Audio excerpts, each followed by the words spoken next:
యేసుక్రీస్తు మన జీవితంలోకి వచ్చాక మన జీవితాలు మారాయా? ఒక్కసారి మనలో మనం ఆలోచించుకుంటే చాలామంది జీవితాలు అక్కడే ఆగిపోయాయి. బైబిల్లో ఒక వ్యక్తి ఉన్నాడు, అతని పేరు జక్కయ్య. అతడు అందరి దగ్గర డబ్బులు కలెక్ట్ చేస్తూ ఉంటాడు ప్రభుత్వం తరపున. అలాంటి వ్యక్తి చాలా రోజుల నుంచి యేసుక్రీస్తు చూడాలని ఆరాటపడుతున్నాడు. ఒక మేడి చెట్టు ఎక్కాడు ఆయన చూడాలనేసి.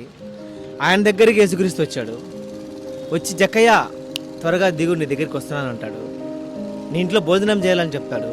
వెంటనే జక్కయ్య అతన్ని యేసుక్రీస్తుని ఇంటికి తీసుకెళ్తాడు. జనాలంతా ఆశ్చర్యపోతారు, అతని దగ్గరికి యేసుక్రీస్తు వెళ్తున్నాడే అని.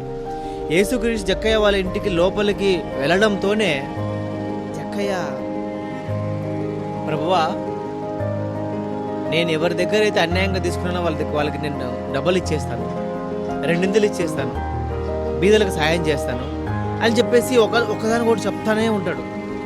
యేసుక్రీస్తు ఏ మాట కూడా చెప్పడు, జక్కయ్య నువ్వు అది చేయి, జక్కయ్య నువ్వు ఇది చేయి అని చెప్పడు. యేసుక్రీస్తు ఎప్పుడైతే జక్కయ్య దగ్గరికి రాగానే ఆయనలో మారిపోయి. మరి ఎన్ని సంవత్సరాల నుంచి మనం యేసుక్రీస్తు నమ్ముకొని ఉన్నామండి?